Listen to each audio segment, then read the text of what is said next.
Hello दोस्तों, मेरे इस चैनल चिंटू रेलवे ब्लॉग्स में आपका स्वागत है। दोस्तों, मेरा नाम है चिंटू और मैं इंडियन रेलवे में एक असिस्टेंट लोको पायलट के पद पर कार्यरत हूँ। इस चैनल के माध्यम से मैं आपको अपनी रेलवे जर्नी के बारे में बताऊँगा कि मेरी रेलवे में जॉब कैसे लगी और आपको जो भी आपके डाउट्स होंगे उसको मैं इसमें फुलफ़िल करूँगा। और इस चैनल के माध्यम से मैं आपको अपनी रेलवे लाइफ में अपनी एक रेलमैन अपनी लाइफ को कैसे जीता है वो सारा डिस्कस करूँगा, तो मेरे साथ बने रहिएगा। तो आज की इस वीडियो में मैं आपको बताऊँगा अपनी रेलवे जर्नी, यानी कि मैंने कैसे इस जॉब को हासिल किया और क्या-क्या मेरे सामने फेजेज़ आए, क्या-क्या स्ट्रगल्स हुए मेरे सामने, वो सारे मैं आपको बताऊँगा। तो सबसे पहले मैंने अपनी 10th और 12th सीबीएसई बोर्ड से करी, उसके बाद फिर 2012 में मेरे पास काफ़ी ऑप्शंस थे कि मुझे क्या करना चाहिए। फिर मैंने बीटेक को प्रेफ़र करा। बीटेक मैंने अपनी इलेक्ट्रॉनिक्स एंड कम्युनिकेशन इंजीनियरिंग से की, जो कि 2012 से 2016 के बीच में मेरी बीटेक हुई। 2016 में मेरी फिर बीटेक कंप्लीट हुई। उस बीटेक कंप्लीट करने के बाद मेरे पास 2 ऑप्शन थे कि मुझे गवर्नमेंट जॉब में जाना है, फिर प्राइवेट जॉब में जाना है। तो सबसे पहले मैंने प्राइवेट जॉब में जाने का सोचा कि प्राइवेट जॉब में चलते हैं, क्योंकि मेरी फाइनेंशियल कंडीशन काफ़ी वीक थी और मुझे जल्द से जल्द एक कहीं जॉब लेनी थी, जहाँ पे मुझे इनकम जनरेट हो सके मेरी।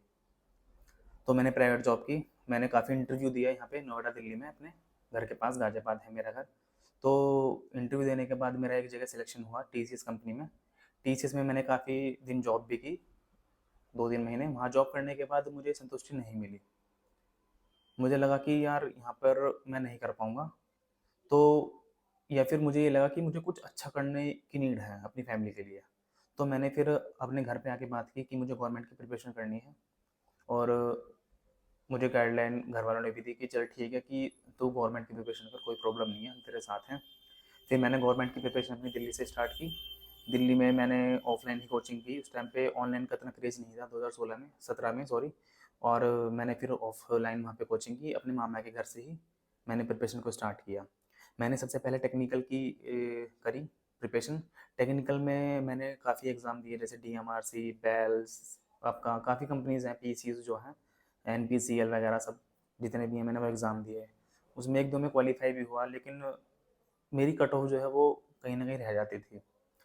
और उसका रीज़न ये था कि कंपनीज़, जो ये पीएसयूज़ कंपनीज़ होती हैं, उसमें वैकेंसीज़ जो हैं वो काफ़ी कम देते हैं। तो जो कॉम्पिटिशन है वो बहुत ज़्यादा हाई होता है और मेरे ऊपर ये प्रेशर भी था कि मुझे जल्द से जल्द अपनी फाइनेंशियल कंडीशन को सही करना है। फिर मुझे लगा कि 2018 आ गया। 2018 में फिर मैंने सोचा स्टार्टिंग में कि चलो नॉन टेक्निकल में भी चल के देखते हैं, थोड़ा-सा ऑप्शन रहेगा तो हमारे पास दोनों। तो मैंने नॉन टेक्निकल भी किया, उसमें मैथ्स, इंग्लिश, रीजनिंग ये सारी मैंने की। फिर 2018 के मिडल में एक वैकेंसी आई ये एएलपीओ टेक्नीशियन की। मैंने इसको भी फिल किया।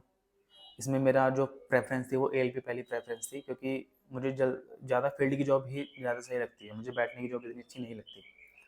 मैंने एएलपी को फर्स्ट प्रायोरिटी रखा अपनी। एएलपी मैंने फिल किया, उसमें मैंने फिर प्रिपरेशन की और 2018 में मेरा सीबीटी 1 हुआ। उसके बाद फिर 2019 के स्टार्टिंग में मेरा सीबीटी 2 हुआ।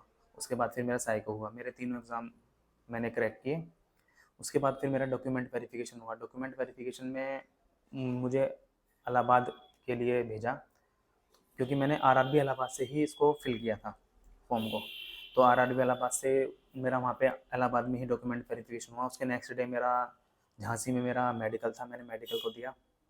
तो काफ़ी अच्छा एक्सपीरियंस था मेरा वो। वहाँ पे अच्छे लोगों से मिला मैं, और साथ में मेरे पापा थे। तो एक मुझे अपना जो सपना था वो अच्छा, मतलब साकार मिलता हुआ दिखता हुआ लग रहा था मुझको अपना सपना, कि चलो अब कुछ होगा लाइफ में, कुछ अच्छा होगा।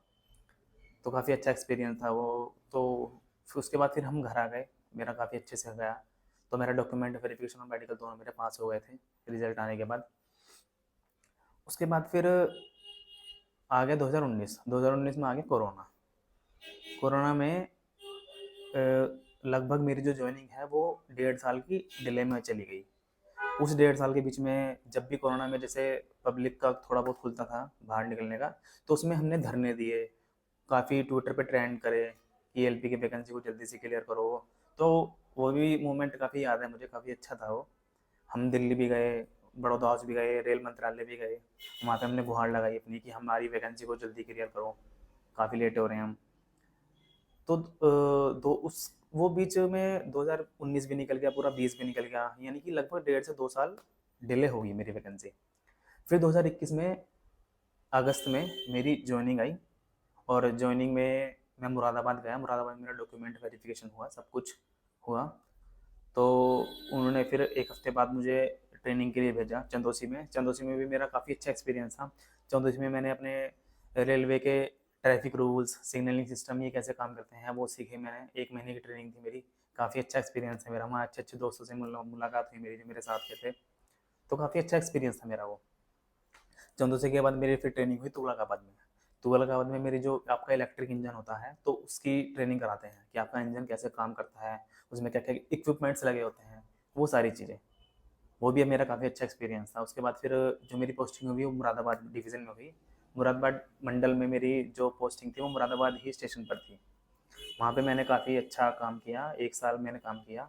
और फिर 1 साल करने के बाद फिर मुझे म्यूचुअल ट्रांसफ़र मिला, क्योंकि मुझे घर आना था। मुझे घर से ही ये जॉब करनी थी।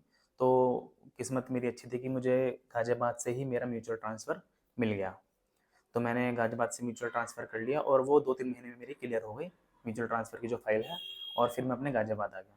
और अब मैं 2-3 साल हो गए मुझे, 2 ढाई साल हो गए मुझे गाज़ियाबाद में ही, और मैं गाज़ियाबाद में ही ड्यूटी कर रहा हूँ अपनी एएलपी की। और आज दोस्तों मैं काफ़ी अपनी फैमिली में भी काफ़ी खुश हूँ मैं। और मैंने अपनी फाइनेंशियल कंडीशन को भी काफ़ी अच्छा कर लिया। मैंने अपने घर को भी रिनोवेट कर लिया, और मेरे पास एक गाड़ी भी है जो मैंने अपने पैसों से ली है, और मेरी शादी भी हो गई। तो ये सब इन फ्यूचर मैं आपको अपनी रेलवे लाइफ के बारे में सब कुछ बताऊँगा। तो बस इसी के साथ मैं आपसे अलविदा लेता हूँ।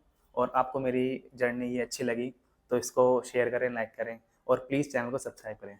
धन्यवाद।